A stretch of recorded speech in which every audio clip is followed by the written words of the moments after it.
hadis ya adalah hadis Imam Bukhari ya, di dalam Sahih Bukhari, cerita tentang 3 orang pemuda yang terjebak di dalam gua. Ya. Mereka berteduh di dalam gua, tapi kemudian ada batu yang menutupi mulut gua sehingga mereka tidak bisa keluar. Mereka terkurung di dalam gua itu. Nah, untuk bisa keluar, mereka berinisiatif untuk berdoa dengan mengandalkan amal-amal soleh yang terkesan bagi mereka di masa lalu. Nah, maka berdoalah masing-masing. Ya Allah, dulu saya pernah membantu si fulan, dan seterusnya. Bergeser sedikit. Ya Allah, dulu saya pernah berbakti kepada kedua orang tua. Bergeser. Ya Allah, dulu saya pernah digoda oleh sepupu saya, tapi saya bisa bertahan. Bergeser, dan mereka pun baru bisa keluar. Ya. Jadi itulah dalil ya dari hadis sahih tentang tawassul bil amali soleh. Ya. Kita jadikan amal soleh kita yang sangat terkesan buat kita di masa lalu untuk supaya doa kita dikabulkan oleh Allah Subhanahu Wa Taala. Nah, itu namanya tawassul, tawassul bil amali soleh yang nyata-nyata dibenarkan. Ya. Yang kontroversial ya tadi ya, bertawasul dengan orang yang sudah meninggal, orang soleh yang sudah meninggal, ya. Atau yang masih hidup tapi tidak ada di tempat, itu namanya tawasul. Ya. Dijadikan sebagai wasilah dengan kesolehan si fulan, maka kabulkanlah doa kami. Nah, di dalam doa itu yang diyakini soleh adalah Syekh Abdul Qadir Jailani.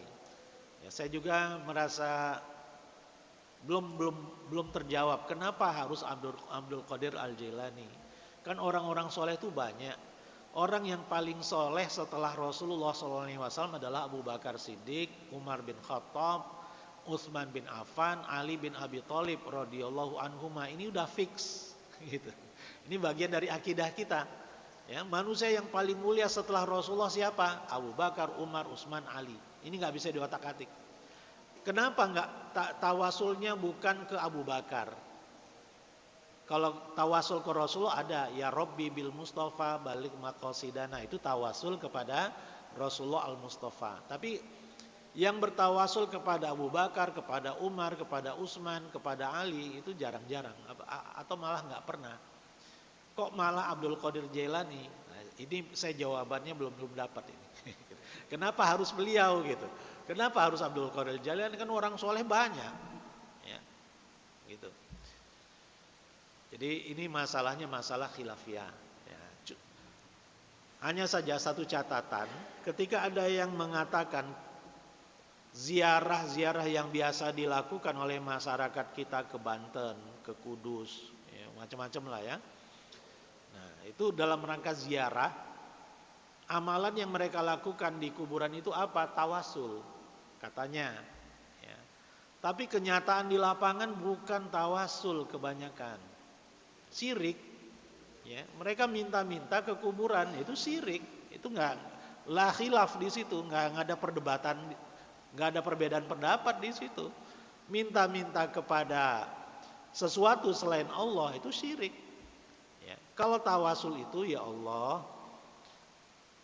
dengan kesolehan, melalui kesolehan ahli kubur ini, maka kabulkanlah doaku. Nah, ini mintanya ke kuburan, wahai fulan, ya, saya ini susah jodoh dan seterusnya. Itu kan berarti minta ke kuburan.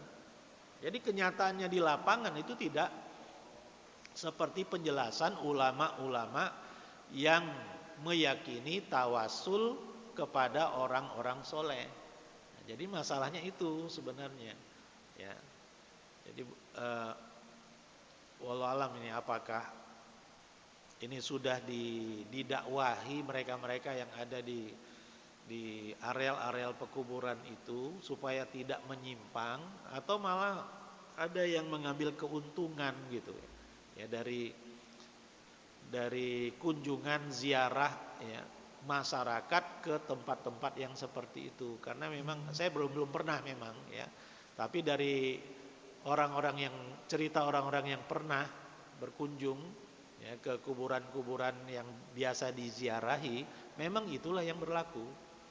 Itulah yang terjadi. Bahkan ada tukang-tukang doanya segala gitu kan. Ya harus bayar sekian gitu. Ya, doanya entah apa wallahu alam gitu. Ya, jadi ya ini yang gelagat yang kurang baik lah ya. Katakanlah amalan itu sebenarnya dibenarkan, masih bisa dicarikan pembenarannya ya, tetapi kenyataannya di lapangan nggak seperti itu gitu. Itu seharusnya diatasi oleh mereka yang punya keyakinan ya, amalan tawasul di kuburan-kuburan milik orang yang diyakini orang-orang sebagai orang soleh gitu. Ya, jadi yang mengajarkan itu hendaknya cek ke lapangan gitu. Ya, mendakwahi pengikut-pengikutnya atau anggota-anggota majelis taklimnya ya agar tidak melakukan perbuatan syirik itu. Gitu. Ya. Jadi ringkasnya masalah tawasul ini khilafiyah sejak 1000 tahun yang lalu. Ada yang boleh, ada yang mengatakan boleh, ada yang mengatakan tidak.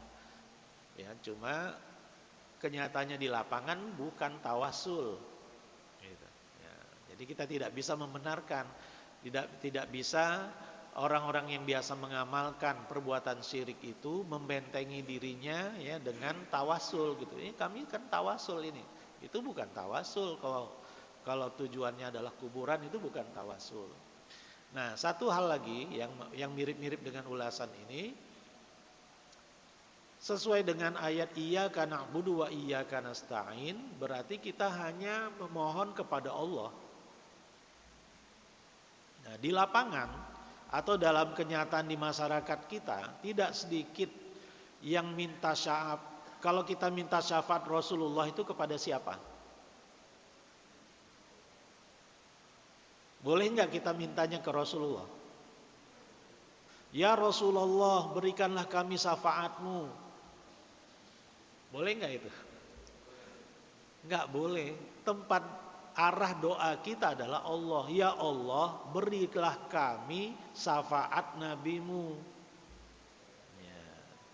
Jadi arah dari doa kita adalah Allah, bukan Rasulullah. Rasulullah enggak punya wewenang ya untuk menerima doa permohonan dari kita, enggak punya wewenang. Ya. Jadi yang punya wewenang cuma Allah. Rasulullah enggak punya. Ya. Walaupun nanti di akhirat ya Rasulullah yang akan menentukan, yang akan mengusulkan lebih tepatnya. Ya, yang Rasul lakukan sebenarnya istilah kita di dunia ini mengusulkan ya orang-orang yang beliau yakini sebagai individu yang soleh yang berpihak kepada beliau, yang banyak bersolawat dan seterusnya lah ya. Tapi yang maha tahu kan Allah, gitu kan? Nah, jadi ada prosedur nanti di akhirat ketika Rasulullah SAW ingin memberi syafaatnya kepada umatnya atau malaikat ya mengusulkan orang manusia-manusia tertentu untuk diberikan syafaat, prosedurnya mimba di ayyadzanallahu liman yasha'u wa yarda. Ya.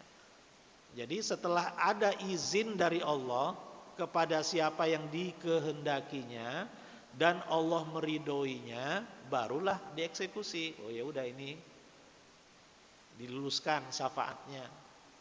Dan bisa jadi ada yang diusulkan si fulan ini enggak bisa gitu. Bisa jadi seperti itu. Karena prosedurnya tadi mimba di ayyadzan, izin ya. Jadi ada izin dari Allah bagi siapa yang dikehendakinya. Siapa yang Allah kehendaki ya enggak ada yang tahu kan? Ya. Wa yarda, dan siapapun yang Allah ridhoi untuk diberi syafaat. Ya, jadi itu prosedurnya. Jadi nggak otomatis ya siapapun yang diusulkan oleh Rasulullah, oleh para malaikat semuanya diluluskan, nggak seperti itu ceritanya gitu.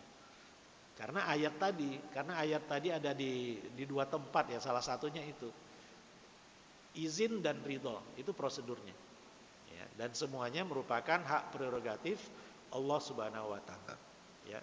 Wallahu a'lam bishawab.